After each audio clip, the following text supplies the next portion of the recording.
मैं अहमदास पलांगी सीजी शिक्षा में आपका स्वागत करता हूं। हम देख रहे हैं कक्षा 12वीं रसायन विज्ञान का 13वां इकाई, जिसका नाम है नाइट्रोजन युक्त क्रियात्मक समूह या नाइट्रोजन युक्त कार्बनिक यौगिक, जिसमें हम लोग जो है बहुत सारे जो टॉपिक है वो क्लियर कर चुके हैं। इससे पहले वाले क्लास में हमने जो भी एमीन बनाने का जो क्या होता है हमारा विभिन्न प्रकार के जो आपका मेथड था उसको हम लोग देखे हैं, साथ ही भौतिक गुण देखे।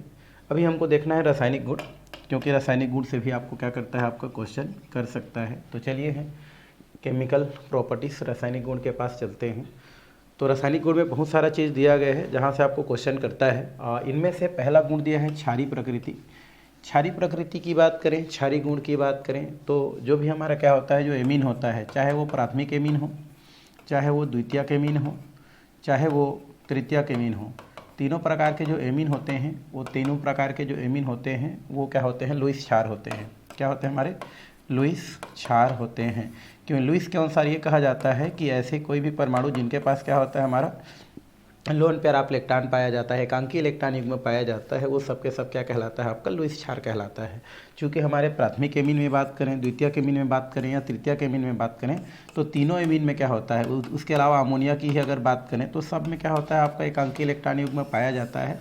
इस वजह से ये सब के सब क्या होते हैं, लुईस क्षार होते हैं। और लुईस क्षार जो होते हैं वो प्रोटॉन ग्राही होते हैं, मतलब प्रोटॉन क्या कर सकते हैं, ग्रहण कर सकते हैं। तो ये हमारे क्या होते हैं, जितने भी एमीन होते हैं वो लुईस क्षार होते हैं। जैसे यहाँ पर दिया गया है कि प्राथमिक एमीन, द्वितीयक एमीन, तीनों प्रकार के जो एमीन होते हैं उसमें नाइट्रोजन पर क्या होता है, एकांकी इलेक्ट्रॉन युग्म या लोन पैरा इलेक्ट्रॉन युग्म पाया जाता है, जो उनको प्रोटॉन ग्राही बनाता है, मतलब प्रोटॉन को ग्रहण कर सकते हैं। इसलिए सब के सब क्या होते हैं, हमारे लुईस क्षार होते हैं। लुईस क्षार के भांति क्या करते हैं, व्यवहार करते हैं। तो इस तरीक़ा से उसके क्षारीय जो व्यवहार है उसको हम क्या कर सकते हैं, बता सकते हैं, बताया जा सकता है। तो इस तरीक़ा से आप लुईस क्षार के बारे में क्या करते हैं भाई, बताते हैं। अगर आपसे क्वेश्चन कर दे कि प्राथमिक एमीन लुईस क्षार है क्यों, या द्वितीयक एमीन लुईस क्षार है क्यों, या तृतीयक एमीन लुईस क्षार है क्यों, ऐसा अगर क्वेश्चन कर देता है तो आप बता सकते हैं कि जो प्राथमिक एमीन है लुईस क्षार हैं, या द्वितीयक एमीन हैं वो लुईस क्षार हैं, या तृतीयक एमीन हैं वो लुईस क्षार है। वो इसलिए क्योंकि उनके जो नाइट्रोजन परमाणु होता है उस पर एक एकांकी इलेक्ट्रॉन युग्म क्या होता है, पाया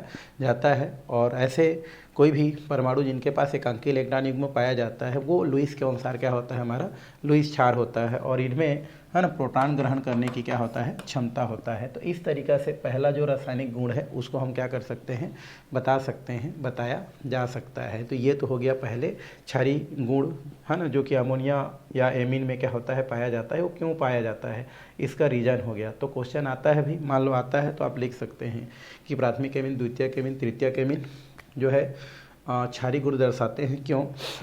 तो बताना प्राथमिक एमीन, द्वितीयक एमीन, तृतीयक एमीन, तीनों प्रकार का जो एमीन होता है उनके जो नाइट्रोजन होता है उस नाइट्रोजन पर क्या पाया जाता है, एकांकी इलेक्ट्रॉन युग्म पाया जाता है। और एकांकी इलेक्ट्रॉन युग्म जो है पाए जाने के कारण सबके सब क्या होता है, हमारा लुईस के अनुसार हमारे क्या होते हैं, लुईस क्षार होते हैं, जो कि क्या होते हैं, प्रोटॉन ग्राही होते हैं। तो इस तरीक़ा से आप क्या कर सकते हैं, इनको बता सकते हैं, बताया जा सकता है। तो ये हमारा हो गया क्षारीय गुण। क्षारीय गुण में ज़्यादा कुछ नहीं रखा है, खाली लोन पैरा इलेक्ट्रॉन बोलते हैं, या इसी को हम क्या बोलते हैं, एकांकी इलेक्ट्रॉन युग्म कहा जाता है, एकांकी इलेक्ट्रॉन युग्म कहा जाता है। तो इस तरीक़ा से हम क्या कर सकते हैं, इसको बता सकते हैं। ठीक है, तो एकांकी इलेक्ट्रॉन युग्म हो गया। ठीक, तो इसके वजह से ये सब के सब लुईस क्षार होते हैं। चलिए, उसके अलावा मतलब ये तो एकांकी इलेक्ट्रॉन युग्म के आधार पर हमने इसका क्षारीय गुण को बता दिया। अब एक ही कारण नहीं है कि एकांकी इलेक्ट्रॉन युग्म है तो उसको क्षार कहते हैं, और भी बहुत सारे कारण हैं जिन कारणों के आधार पर जो भी एमीन होता है, चाहे प्राथमिक एमीन हो, चाहे द्वितीयक एमीन हो, चाहे तृतीयक एमीन हो, उसको हम क्या कहते हैं, क्षारीय गुण दर्शाता है, उसको हम क्या कर सकते हैं, प्रूव कर सकते हैं। मतलब एक ही कारण नहीं है, मेरे कहने का मतलब ये है कि ऐसा नहीं है कि केवल लोन पैरा इलेक्ट्रॉन के कारण ही उसको हम लोग लुईस क्षार कहते हैं या क्षार कहा जाता है। और भी बहुत सारे कारण हैं जिनके आधार पर हम उसे जो है क्षार मानते हैं या उनमें क्षारीय गुण दिखाता है, इसको हम लोग क्या करते हैं, प्रूव करते हैं। पहला है हमारा यहाँ से जल के साथ क्रिया।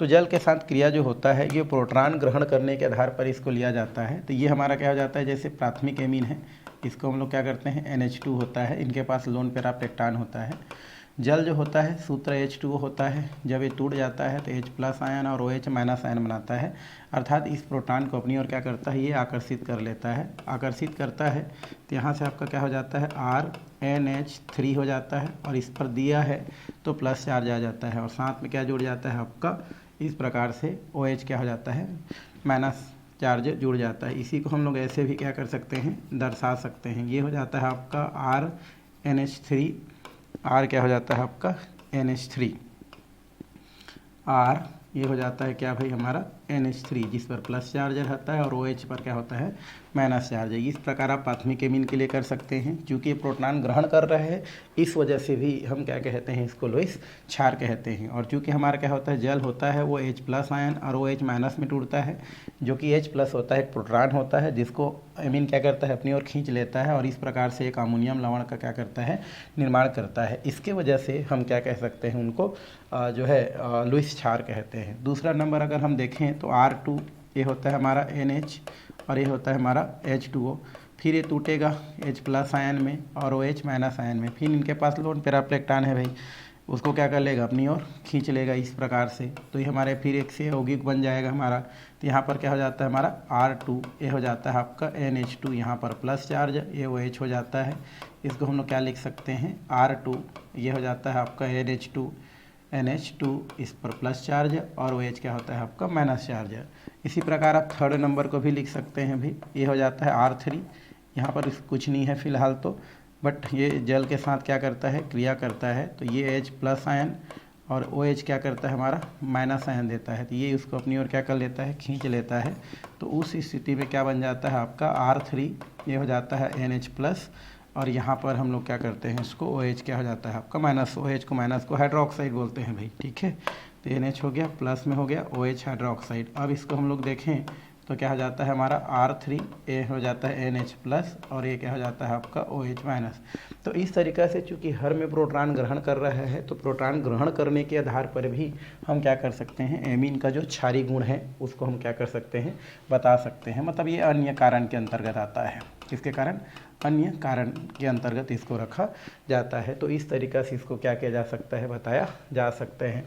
और भी रीजन है जिसके आधार पर बता सकते हैं, जैसे अम्ल के साथ क्रिया, अम्ल के साथ जो क्रिया है, इस अम्ल के साथ क्रिया के आधार पर भी आप क्या कर सकते हैं, बता सकते हैं। जैसे HCl होता है, इसी टाइप का है आपका। जैसे हमारा R ये हो जाता है आपका NH2, लोन पैराप्लेक्टान है। HCl का फार्मूला क्या होता है हमारा, H+ ion Cl minus ion.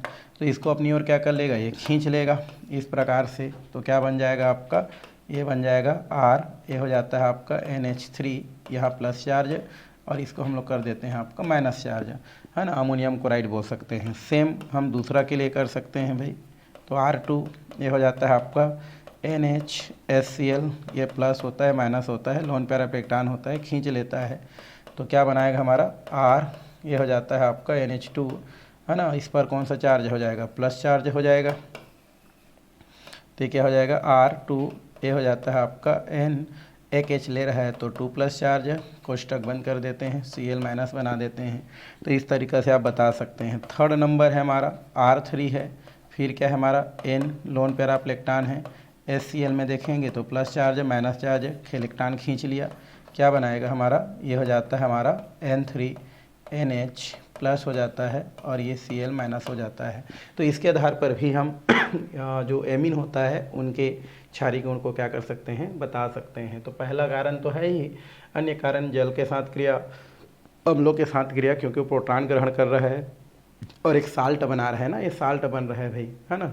और जानते हो जब भी अम्ल क्षार क्या करता है, क्रिया करता है, एक लवण ही बनाता है। तो लवण का बनना जो है अम्ल क्षार की क्रिया को दर्शाता है। चूँकि अम्ल के साथ क्रिया कर रहा है, मतलब इनका क्षारीय गुण को क्या करता है, प्रदर्शित करता है। तो इनके आधार पर भी आप क्या कर सकते हैं, बता सकते हैं, बताया जा सकता है या बताया जाता है। तो ये हमारे कितने रीजन हो गए, हमारे 3 रीजन हो गए। पहला रीजन तो एकदम बढ़िया वाला है ना, कि प्राथमिक एमीन जो होता है, या द्वितीयक एमीन होता है, या तृतीयक एमीन होता है, वो क्षार है क्यों, बताएंगे।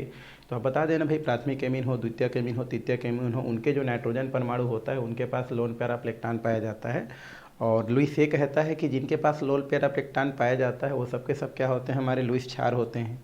क्योंकि इनमें भी लोन पैराप्लेक्टान है, इसलिए प्राथमिक, द्वितीयक, तृतीयक तीनों प्रकार के एमीन जो होता है वो लुईस क्या होता है, क्षार होता है। और जो लुईस क्षार होते हैं उन्हें प्रोटॉन ग्रहण करने के क्या होते हैं, गुण पाया जाता है। तो इसके आधार पर बता सकते हैं।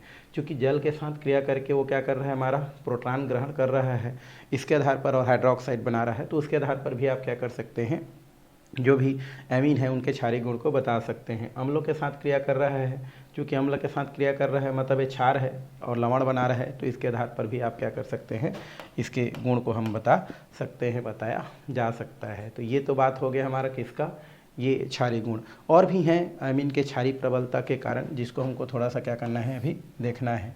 तो यहाँ पर आप इसी को लिख सकते हैं, एमीन के क्षारीय प्रबलता के कारण, क्षारीय प्रबलता के कारण भी देखेंगे, प्रबलता के और भी कारण हैं जिसको हम लोग जो है देखने वाले हैं। जैसे यहाँ पर दिया गया है आपका, यदि हम क्या करते हैं, ये हम लोग लेते हैं RnH2 ले लेते हैं, और इस RnH2 को अगर हम जल में क्या कर देते हैं, घोल देते हैं, तो क्या बनता है भाई हमारा, ये हो जाता है R, ये हो जाता है आपका NH2, लोन पैराप्लेक्टान है, H2O में घोल दो तो ये क्या बनेगा, H+ वाला है, और ये OH क्या है, माइनस है। तो अगर ये क्या कर लेगा, ले लेगा, तो क्या बनेगा RnH3, ये हमारा प्लस होता है, और OH क्या होता है आपका माइनस। इस प्रकार से यौगिक क्या हो जाता है, प्राप्त हो जाता है। ठीक है, क्योंकि ये प्लस है और ये माइनस है, तो इसको अपनी ओर खींच लिया, तो ये हमारा अमोनियम लवण, और एक हमारा क्या होता है, हाइड्रोक्सिल बनता है। अब इसमें हम द्रव्य क्रियानुपाती नियम लगाते हैं, द्रव्य क्रियानुपाती नियम लगाते हैं। तो द्रव्य क्रियानुपाती नियम के अनुसार, है ना, द्रव्य क्रियानुपाती नियम होता है के अनुसार, नियम के अनुसार, नियम के अनुसार अगर हम बात करें तो इनके अनुसार अगर हम देखें तो क्या हो जाता है, यहाँ पर ये K बराबर क्या होता है हमारा, K2 अपान क्या होता है, K1 होता है, जहाँ पर K2 उत्पाद की मात्रा को शो करता है, तो यहाँ पर K हो जाता है, उत्पाद क्या होता है भाई हमारा RnH3 प्लस चार्ज हो गया, और OH क्या होता है हमारा यहाँ पर माइनस चार्ज होता है। ठीक है, डिवाइडेड बाई क्या होता है हमारा RnH2, ये इस प्रकार से आपका लिख सकते हैं। अब यहाँ पर क्या होता है, और साथ में H2O भी है भाई हमारा, तो ये क्या हो जाएगा आपका, H2O को भी लिखना है हमको, तो ये एक हमारा क्या हो जाएगा R, ये हो जाता है आपका NH2, और ये क्या हो जाता है आपका H2O। चूँकि H2 की अधिकता होने पर, है ना, H2 है ना, अधिकता में होने पर, अधिकता में होने पर स्थिर मान सकते हैं, होने पर स्थिर मानते हैं भाई, इसको स्थिर मान लेते हैं, मान लेते हैं।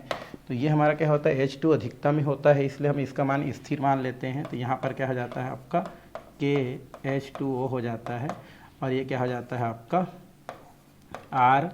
RnH3, ये प्लस चार्ज हो जाता है, और OH माइनस चार्ज हो जाता है, डिवाइडेड बाई क्या होता है हमारा NH2, इस प्रकार से। अब इन सब के जगह यहाँ पर हमारा क्या हो जाता है, मान प्राप्त हो जाता है। तो ये हमारा क्या हो जाता है, KH2O हो जाता है, और यहाँ पर एक मान क्या होता है हमारा Kb क्या हो जाता है, प्राप्त हो जाता है। तो ये जो Kb होता है, इस Kb के जगह हम क्या कर सकते हैं, जो भी मान है उसके आधार पर इसका मान क्या कर सकते हैं, ज्ञात कर सकते हैं। तो ये जो हमारा Kb जो मिला है, इस Kb की अगर हम बात करें तो Kb के आधार पर क्या करते हैं हम लोग, जो है क्षारकता का मान निकालते हैं। तो यहाँ पर हमको क्या देखना है, जो Kb होता है, ठीक है, ये जो हमारा क्या होता है Kb, एक हमारा वियोजन स्थिरांक है बोल सकते हैं। तो यहाँ पर Kb का जो मान है जितना ज़्यादा होता है, एमीन की जो क्षारकता होता है उतना ही क्या होता है हमारा यहाँ पर ज़्यादा होता है। तो यहाँ पर आप इसको जान सकते हैं कि Kb का मान जितना ज़्यादा होगा, जैसे अगर हम क्या करते हैं, अमोनिया की बात करते हैं और प्राथमिक एमीन की अगर हम बात करते हैं, यहाँ पर इसका मान दिया है 4.5 और इसका दिया है 5.4।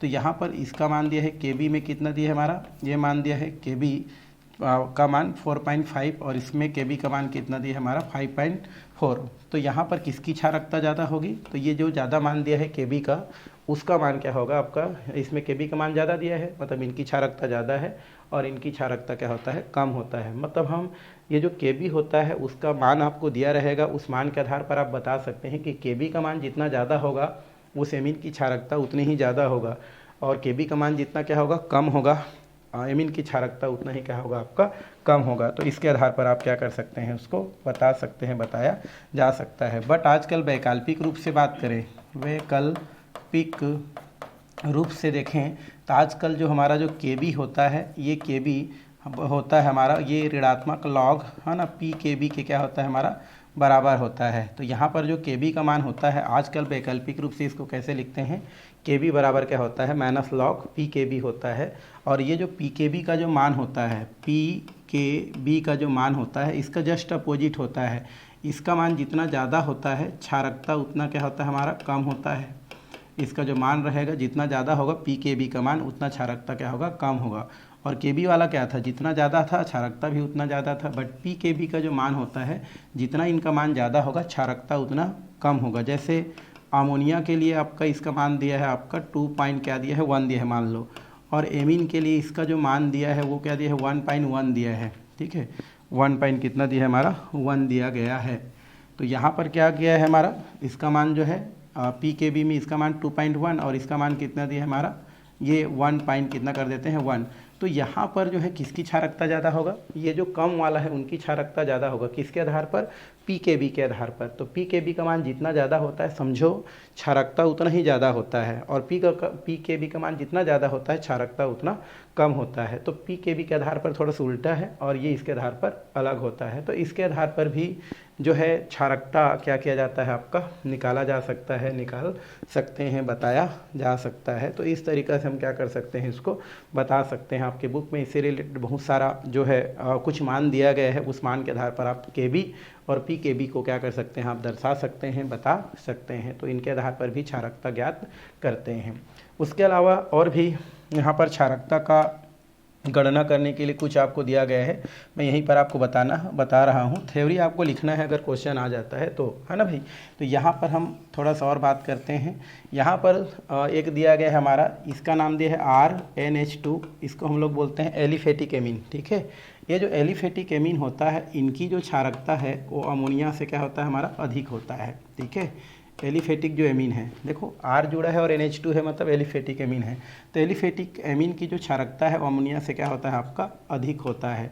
जबकि हमारा जो एरोमेटिक एमीन होता है, ये हमारा क्या है, एरोमेटिक एमीन होता है। इस एरोमेटिक एमीन की अगर हम बात करें तो इनकी क्षारकता आपका जो अमोनिया होता है उससे कम होता है। ऐसा क्यों, तो यहाँ पर इसलिए क्योंकि यहाँ पर 2 प्रकार का प्रभाव होता है, प्लस आई इफेक्ट और माइनस आई इफेक्ट।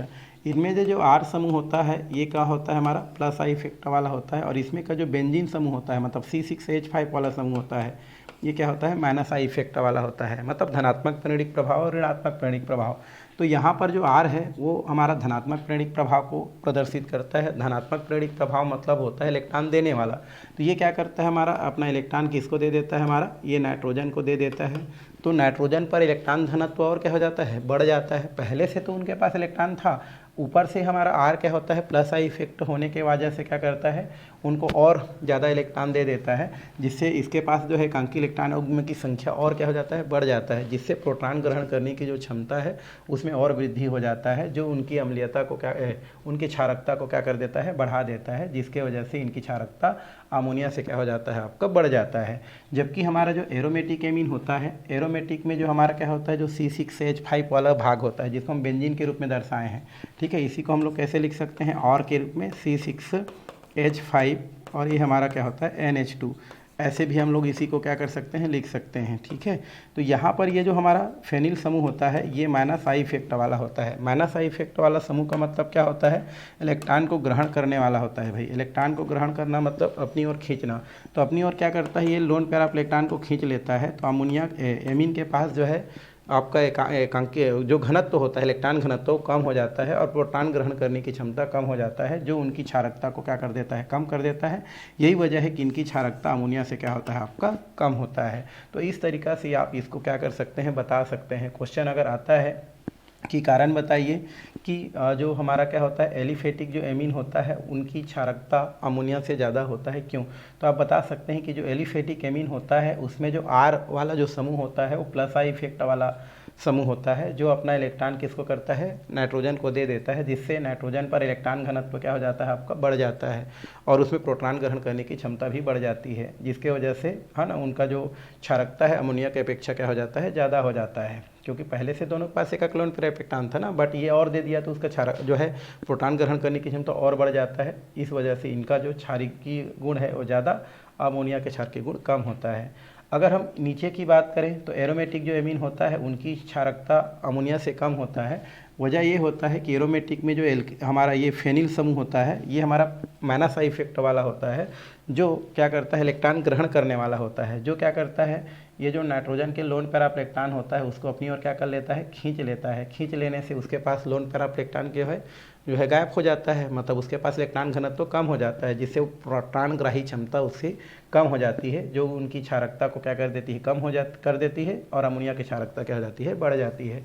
तो ये वाला जो पॉइंट है उसको आप क्या कर सकते हैं, बता सकते हैं, बताया जा सकता है भाई, है ना। तो इसको आपको देखना है, ये क्वेश्चन आपसे पूछ सकता है। तो इतने सारे बातें हम क्या कर सकते हैं इसके अंतर्गत कर सकते हैं, बता सकते हैं, बताया जा सकता है। चलिए अब हम नेक्स्ट की ओर चलते हैं। यहाँ पर पुनः ये जो हमारे कुछ एमीन्स हैं, एरिल्स एमीन हैं, उनके क्षारकी गुणों में तुलना दिया गया है। और सबसे पहले यहाँ पर दिया गया है हमारा एल्किल एमीन दिया है और एलिफेटिक एमीन दिया गया है, और अमोनिया के क्षारी प्रबलता की तुलना तो इसको तो हम लोग जस्ट किए हैं। वैसे यहाँ पर क्या होता है, अगर हम एलिफेटिक एमीन की बात करें, ये हो गया एलिफेटिक एमीन हो गया, और अमोनिया की अगर हम बात करें तो इन दोनों की अगर हम बात करें तो इन दोनों की जो क्षारी प्रबलता होता है, ये क्षारी प्रबलता यहाँ पर जो है उनके प्रोटॉन ग्रहण करने के आधार पर क्या किया गया है, बताया गया है।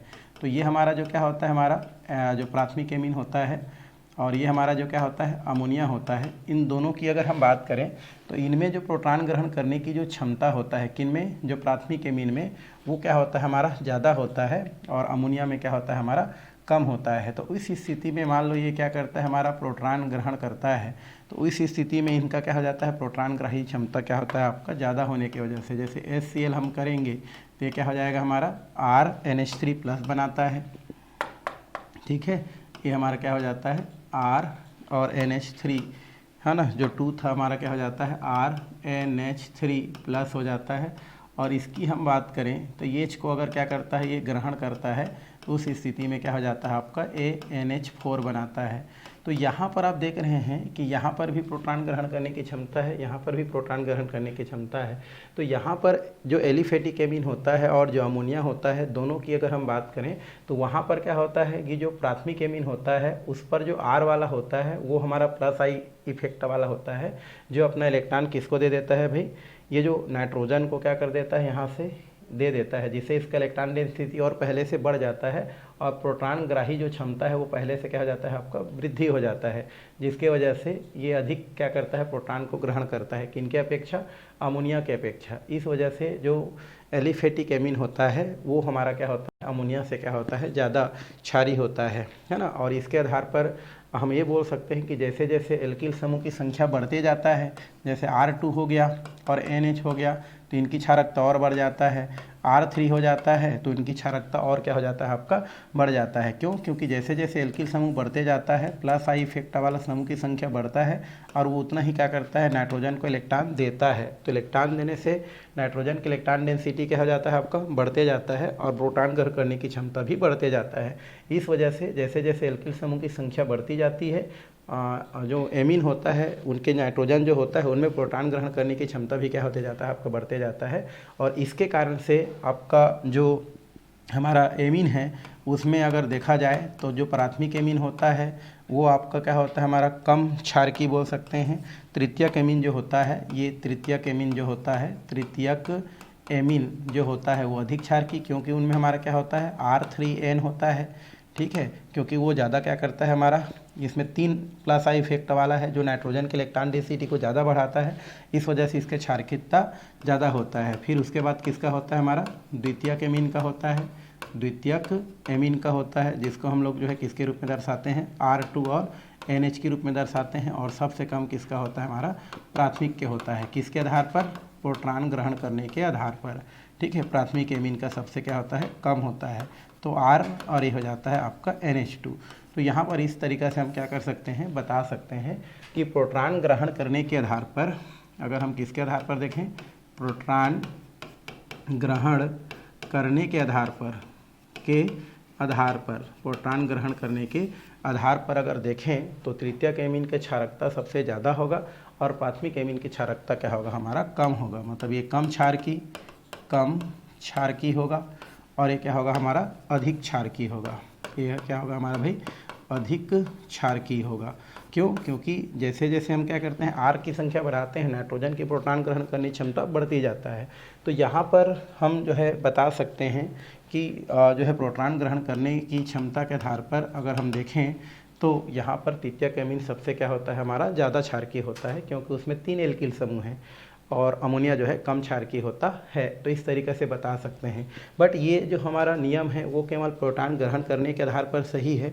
अगर उसको हम जल अपघटन के आधार पर देखा जाए, जल के साथ क्रिया के आधार पर देखा जाए तो जस्ट क्या है ये उल्टा है। जल में जो है विलय के आधार पर, जल अपघटन के आधार पर अगर देखें तो ये जस्ट उल्टा होता है ना।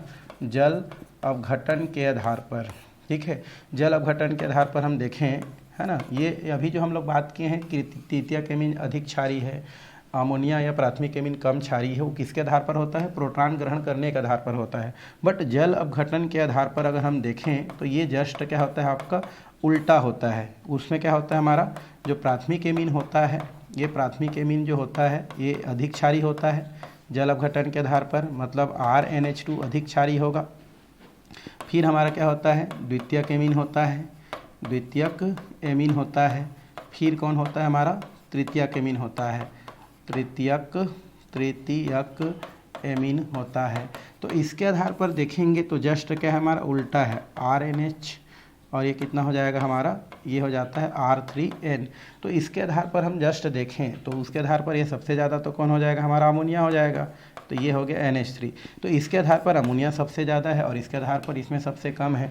तो जल अपघटन के आधार पर अलग आ रहा है और प्रोटॉन ग्रहण करने के आधार पर अलग आ रहा है। तो इस तरीक़ा से जो एमीन की क्षारकता होता है उनको हम लोग जो है दोनों के आधार पर डिसाइड करते हैं। जल आधार पर कैसे बोलते हैं तो इसको लिखते वक्त कैसे लिखते हैं भाई, जैसे हमारा वहाँ पर प्राथमिक एमीन है तो प्राथमिक एमीन को हम लोग क्या करते हैं R हो जाता है, इसको हम लोग NH3 के रूप में लिखते हैं और प्लस चार्ज के रूप में लिखते हैं जैसा कि बुक में बताया गया है, ठीक है।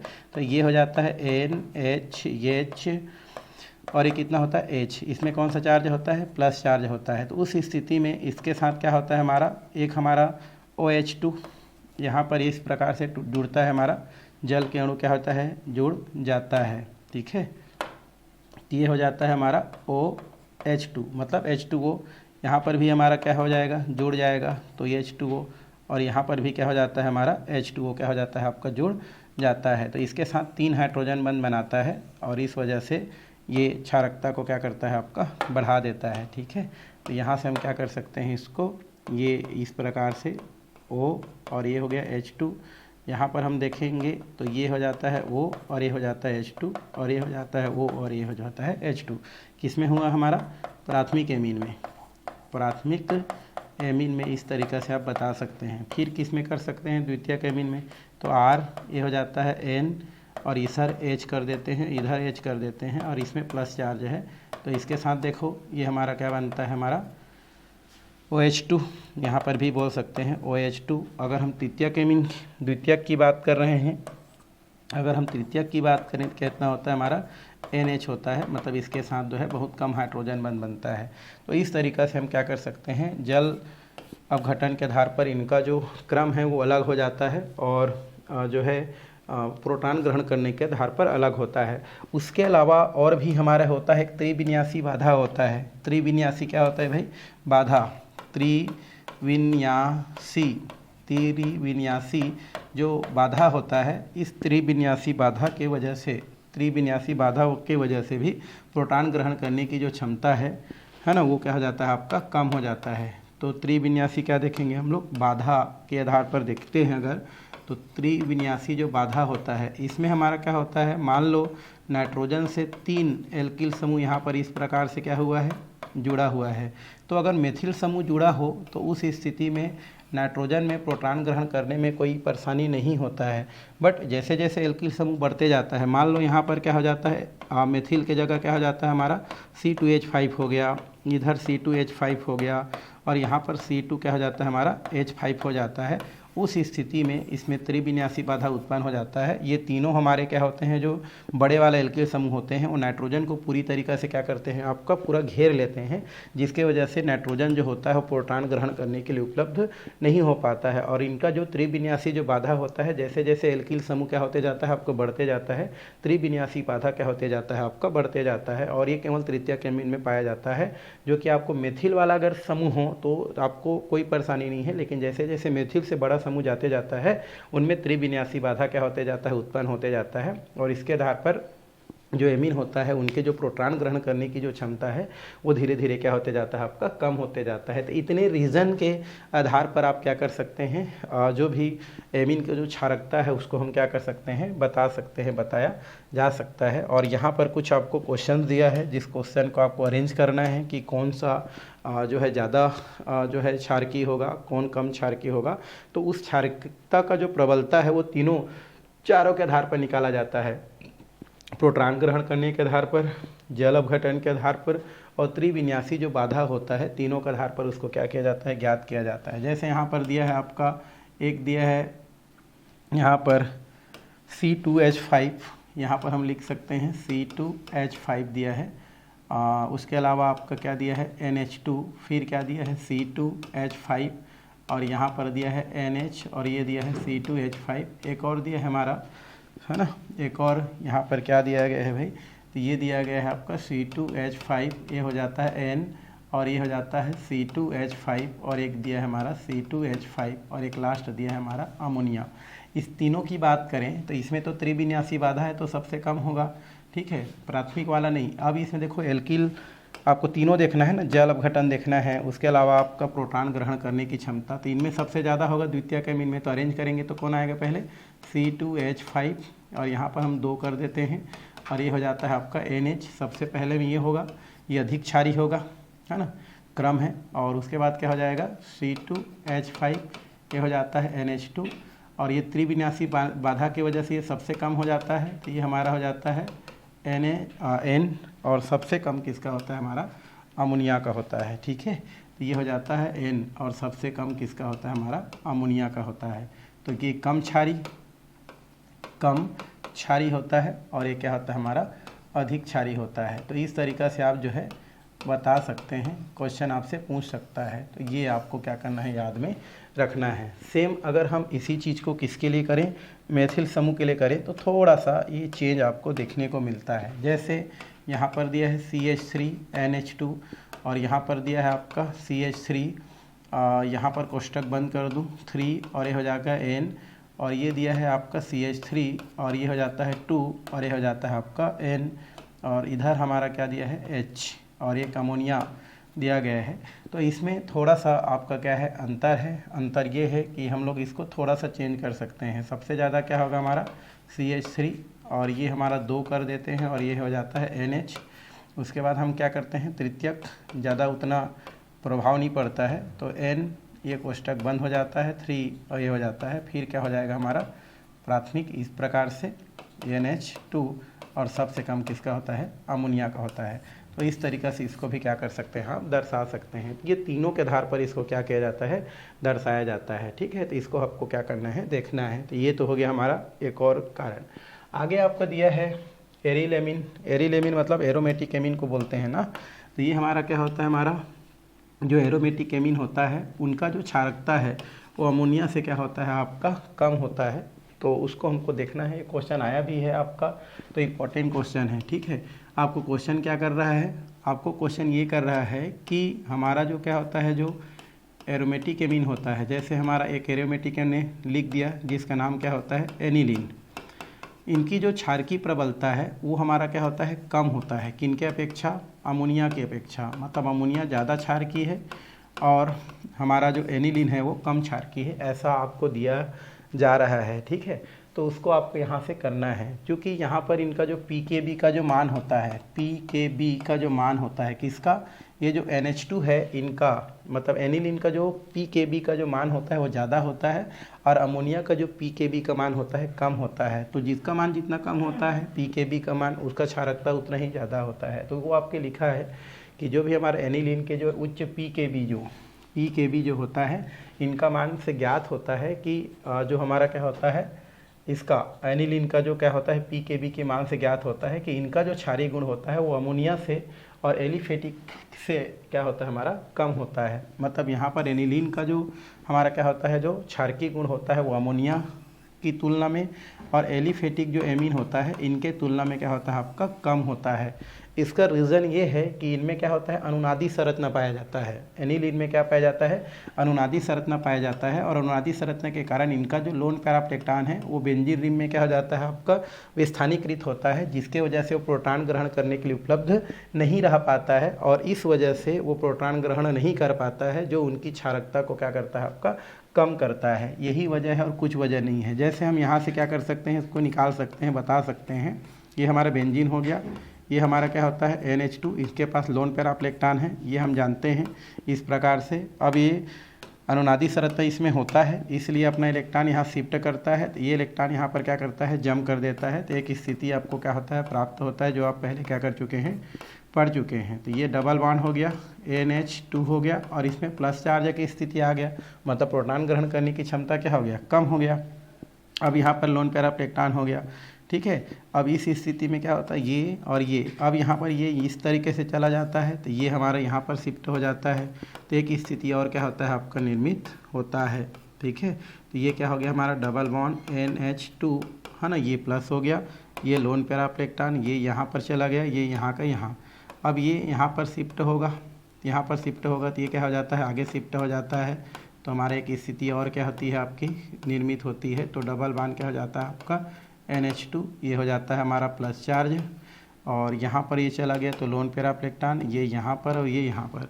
अब ये क्या करता है यहाँ शिफ्ट हो जाता है, ये पुराने अपने पोजीशन पर क्या हो जाता है वापस आ जाता है, ठीक है। तो ये बेंजीन हो गया, ये हो गया हमारा फिर से आपका NH2 लोन पैराप्लेक्टान, ये यहाँ पर हो गया, ये यहाँ पर और ये चला गया। तो कितने पोजीशन बनता है हमारा ये 1 position 2 position 3 position and 4th position and कितना होता है हमारा 5th पोजीशन।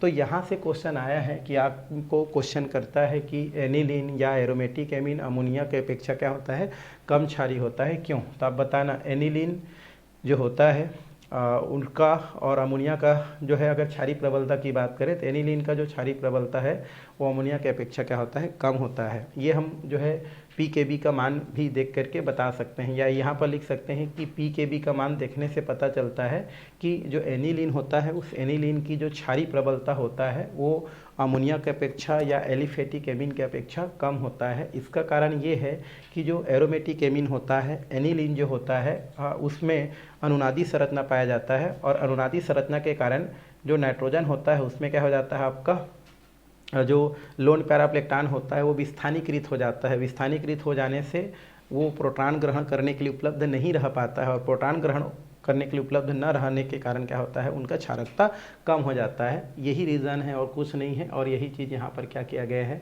दिखा है, यहीं पर लिखा गया है। देखो प्रोटॉन ग्रहण करने के लिए आसानी से उपलब्ध नहीं हो पाता है जो कि उनके क्षारकता को क्या करता है कम करता है। इस प्रकार से आपको लिखना है और ये अनुनादी संरचना आपको क्या करना है बनाना है। तो इस तरीक़ा से आप बना सकते हैं, ठीक है। तो क्वेश्चन आया है भाई 2 नंबर का क्वेश्चन आता है कि एनिलीन जो होता है या एरोमेटिक एमीन जो होता है वो अमोनिया से या एलिफेटिक एमीन से कम क्षारीय होता है, क्यों। तो आप लिखना कि PKB के मान को देखने से पता चलता है कि जो एरोमेटिक एमीन है या एनिलीन जो होता है उनकी जो क्षारकता है वो अमोनिया से या प्राथमिक एमीन से कम होता है। इसका कारण ये होता है कि जो एनिलीन होता है उनमें अनुनादी संरचना पाए जाता है ना, और अनुनादी संरचना पाए जाने के कारण जो नाइट्रोजन पर जो क्या होता है लोन पैराप्लेक्टान होता है वो पूरे बेंजीन में क्या हो जाता है विस्थानीकृत हो जाता है और इसके कारण से वो इलेक्ट्रॉन प्रोटॉन को ग्रहण करने के लिए उपलब्ध नहीं हो पाता है, जो कि उनकी क्षारकता को क्या कर देता है आपका कम कर देता है। और इस तरीक़ा से वो कम क्षारीय होता है किनके अपेक्षा एलिफेटिक और जो है अमोनिया के अपेक्षा। तो इस तरीक़ा से हम क्या कर सकते हैं इसको बता सकते हैं, बताया जा सकता है। रिपोर्टेंट क्वेश्चन है, आपको क्या कर सकता है इससे पूछ सकता है, पूछा जा सकता है। एक और इसमें दिया गया है हमारा, वो दिया गया है आपका कि एरोमेटिक एमीन के क्षारीय गुण जो होता है प्रतिस्थापी समूह के जो प्रभाव है उस पर भी क्या करता है, डिपेंड करता है। मतलब एरोमेटिक जो एमीन होता है उनका जो भी क्षारीय स्वभाव होता है वो कुछ प्रभाव जो दिया है उसके प्रतिस्थापी पर भी निर्भर करता है। जैसे पहला यहाँ पर दिया है इलेक्ट्रॉन आकर्षी समूह, क्या दिया है हमारा, इलेक्ट्रॉन आकर्षी समूह। जैसे कुछ हमारा दिया है NO2 दिया है, CN दिया है माइनस चार्ज, SO2 दिया गया है, हाइड्रोजन दिया गया है ना, या इसको हम लोग जो है COOH ये हमारा क्या होता है, ये दिया गया है। तो इनके आधार पर ये अगर कहीं भी ये समूह उपस्थित हो, क्योंकि ये सब के सब क्या होते हैं, माइनस आई इफेक्ट वाले होते हैं। उसके अलावा हैलोजन दिया गया है, ये सब क्या होते हैं, हमारे माइनस आई इफेक्ट वाले समूह होते हैं। मतलब इलेक्ट्रॉन को क्या करने वाले होते हैं, ग्रहण करने वाले होते हैं ना। इसको E है ना, WG से क्या करते हैं, शो करते हैं। ये हमारे क्या करते हैं, जैसे यहाँ पर CH2 और ये NO2 अगर जुड़ गया, मतलब ये समूह जो होते हैं, जैसे हमारे पास एक एमीन है CH3 और NH2, ठीक है। अगर इसमें से एक हाइड्रोजन को हटा देते हैं और एक हाइड्रोजन को हटाने के पश्चात यहाँ क्लोरीन जोड़ देते हैं, तो क्लोरीन क्या करता है, अपना इलेक्ट्रॉन खींचने की प्रवृत्ति की वजह से इलेक्ट्रॉन खींचता है, जिसके वजह से कार्बन पर इलेक्ट्रॉन की कमी होता है। ये इलेक्ट्रॉन की कमी को नाइट्रोजन से पूरा करता है और नाइट्रोजन के पास इस प्रकार से एकांकी इलेक्ट्रॉन युग्म की कमी हो जाता है, जो कि उनको प्रोटॉन ग्रहण करने की क्षमता को कम कर देता है। इस वजह से माइनस आई इफेक्ट वाला कोई भी समूह जो कि दिया गया है अगर उपस्थित हो एमीन में, तो उनके क्षारीय प्रबलता क्या होता है, आपका कम होता है, उनकी स्थायित्वता को कम कर देता है, जिससे क्षारीय प्रबलता क्या हो जाता है, आपका कम हो जाता है। तो इस तरीके से उसको बता सकते हैं। दूसरा नंबर है इलेक्ट्रॉन प्रतिकर्षी समूह, जिसको हम लोग क्या बोलते हैं, EDG कहा जाता है। अगर ये समूह उपस्थित हो, जैसे मेथॉक्सी समूह है, मेथिल समूह है, अगर ये सब उपस्थित हो तो उस स्थिति में जैसे हमारा क्या होता है CH3 है और ये हमारा क्या है NH2 है, तो ये क्या करते हैं, प्लस आई इफेक्ट वाले हैं भाई। ये हमारे क्या होते हैं, प्लस आई इफेक्ट वाले होते हैं, जो अपना इलेक्ट्रॉन सामने वाले को दे देते हैं, जिससे नाइट्रोजन पर इलेक्ट्रॉन डेंसिटी और बढ़ जाता है और प्रोटॉन ग्रहण करने की क्षमता या स्थायित्वता बढ़ जाता है, जो उनकी जो है क्षारकता को बढ़ाता है। मतलब प्लस आई इफेक्ट वाले समूह अगर उपस्थित हो तो एमीन की क्षारकता बढ़ता है, और अगर माइनस आई इफेक्ट वाला समूह अगर एमीन के साथ जुड़ा हो तो उसे क्षारकता क्या होता है, आपका कम होता है। तो इस तरीक़े से इसको हम बता सकते हैं। थर्ड नंबर की बात करें, एनिलीन में प्रतिस्थापी समूह जब आर्थो या पैरा स्थिति पर होते हैं तो उनका प्रभाव क्या होता है, अधिक होता है, जिसे हम लोग जो है आर्थो प्रभाव के नाम से जानते हैं, या आर्थो प्रभाव कहा जाता है। क्या बोलते हैं उसको, आर्थो प्रभाव कहते हैं। तो एनिलीन में, एनिलीन क्या होता है भाई, बेंजीन कर दो और यहाँ पर क्या कर दो, NH2 कर दो। तो एनिलीन में अगर कोई आर्थो पोजीशन पर है या पैरा पोजीशन पर अगर कोई समूह उपस्थित हो तो वो आपका आर्थो प्रभाव कहलाता है, जो उनके क्षारकता को हमेशा क्या करता है, कम करता है। मतलब आर्थो वाला की क्षारकता हमेशा क्या होता है, इनमें कम ही होता है। जैसे कि यहाँ पर दूरे दिया गया है हमारा आर्थो वाला सबसे हमारा जो है लास्ट है, फिर मेटा, फिर पैरा। तो यहाँ पर देखो सबसे ज़्यादा क्षारकी कौन है हमारा, यहाँ पर ये पैरा वाला है, फिर मेटा वाला, फिर एनिलीन, और सबसे कम क्या होता है हमारा आर्थो वाला होता है, जो आपके बुक में दिया गया है। तो इस तरीके से इसको बता सकते हैं, बताया जा सकता है ना, और कुछ नहीं है। इसी प्रकार देखो ये हमारा एनिलीन में और कुछ दिया है हमारा NH2 जो समूह होता है उसके हाइड्रोजन प्रतिस्थापी के आधार पर इनको दिखाया गया है। ये देखो इनमें 2 समूह जुड़ा हुआ है, ये तो खैर खींचने वाले हैं, ठीक है, खींचने वाले हैं, मतलब ये माइनस आई इफेक्ट वाले हैं, तो इसलिए क्या करते हैं, आपके क्षारकता को कम करते हैं। ये भी माइनस आई इफेक्ट वाले हैं तो क्षारकता को क्या करते हैं, कम करते हैं। बट इसमें ये दोनों हमारे जो होते हैं प्लस आई इफेक्ट वाले हैं, जो क्षारकता को क्या करते हैं, इनके बढ़ाते हैं। इसलिए सबसे पहले क्या है, ये पहला है, ये दूसरा और ये तीसरा। मतलब सबसे ज़्यादा क्षारीय ये और सबसे कम क्षारीय ये क्या करता है, गुण को प्रदर्शित करता है। तो इस तरीक़ा से आप क्या कर सकते हैं, बता सकते हैं। उसके अलावा ये दिया है एरिलेमिन का क्षारकीय गुण, एरिलेमिन जैसे ब्रोमीलेमिन की अपेक्षा क्या होता है, हमारा कम होता है। तो ये सब चीज़ हम लोग क्या कर चुके, देख चुके, इसमें और कुछ नहीं रखा है। इस तरीक़े से आप क्या कर सकते हैं, जो भी क्षारकीय गुण है उनको क्या कर सकते हैं, बता सकते हैं, बताया जा सकता है। तो इतना में आपका क्या होता है, प्रक्रिया क्या होता है, आपका ख़त्म होता है। एक और दिया है नाइट्रोजन परमाणु पर प्रतिस्थापी समूह। प्रतिस्थापी क्या है, कुल मिला के हमारा प्लस आई इफेक्ट और माइनस आई इफेक्ट, जो हम लोग पहले क्या कर चुके हैं, देख चुके हैं, तो फिर से बताने की कोई ज़रूरत नहीं है। तो ये पहला नंबर का जो क्षारीय गुण होता है इस तरीक़ा से क्या होता है आपका समाप्त होता है। ठीक है, अब हम चलते हैं आगे की ओर, कौन सा नंबर है, किस नंबर है, उसके पास हम चलते हैं। और यहाँ पर दिया गया है आपका धातुओं के साथ क्या दिया है, क्रिया दिया गया है, इसको हमको देखना है, बताना है। चलिए धातुओं के साथ क्रिया क्या है भाई, देखते हैं। तो धातु आयनों के साथ क्रिया, धातु आयनों के साथ क्रिया करके ये हमारा एक संकुल यौगिक का निर्माण करता है। खास नहीं है उतना, जैसे हमारा दिया है AgCl दिया गया है और हमारा दिया है CH3 और ANH2 यहाँ पर दिया गया है। जब ये दोनों आपस में क्या कर लेता है, क्रिया करता है, तो एक संकुल बनाता है इस प्रकार से। तो ये हो जाता है Ag और यहाँ पर हो जाता है आपका लिगेंड के रूप में, ये जो है हमारा, जिनके पास लोन पैराप्लेक्टान होता है वैसे वो लिगेंड होता है। ठीक है, पढ़ चुके हो। तो ये NH2 हो जाता है और ये लोन पैराप्लेक्टान वाला है, खैर लिखने की ज़रूरत नहीं है। ठीक है, तो ये हमारा क्या हो जाता है आपका, यहाँ से NH2 हो जाता है, ये 2 हो गया, सामने में 2 कर दो और एक कोष्टक बंद करके क्या हो जाता है आपका Cl हो जाता है और एक यौगिक हमको प्राप्त हो जाता है। इसका नाम क्या बोलते हैं, डाई, और इसको बोलते हैं मेथिल एमीन, मेथिल एमीन बोलते हैं, डाई मेथिल एमीन। ठीक है, डाई बोलेंगे तो नहीं लग रहा है, 20 बोलते हैं, क्या बोलते हैं इसको, 20, और ये हो जाता है dimethylamine, methylamine बोलते हैं, 20 डाई मेथिल एमीन। और इसको बोलते हैं सिल्वर, सिल्वर, और इसको बोलते हैं क्लोराइड, क्लोराइड, इस तरीक़ा से बोल सकते हैं, बताया जा सकता है। तो ये हमारा एक धातुओं के साथ क्रिया को क्या करता है, प्रदर्शित करता है, दिखाता है। ठीक है, चलिए एसिलीकरण देखना है। एसिलीकरण भी आप पहले पढ़ चुके हैं, इसमें कोई अलग से वो नहीं है। एसिलीकरण एलिफेटिक के साथ भी करता है, एरोमेटिक के साथ भी करता है। देखते हैं क्या होता है। तो ये हमारा क्या होता है, उदाहरण हम देखते हैं, डायरेक्ट उदाहरण के पास चलते हैं। तो ये कितना हो जाता है, R, ये हो जाता है आपका NH2। और एसिलीकरण मतलब यहाँ से कार्बोनिल क्लोराइड के साथ आप बोल सकते हैं एसिटिलीकरण। ठीक है, और किसके साथ, अम्ल क्लोराइड या एनहाइड्राइड के साथ ये प्रतिस्थापन अभिक्रिया करते हैं। तो देखें तो क्या हो सकता है भाई, तो ये हम क्या कर देते हैं यहाँ से CH3 और ये C डबल बॉन्ड O और ये कितना हो जाता है हमारा H हो जाता है।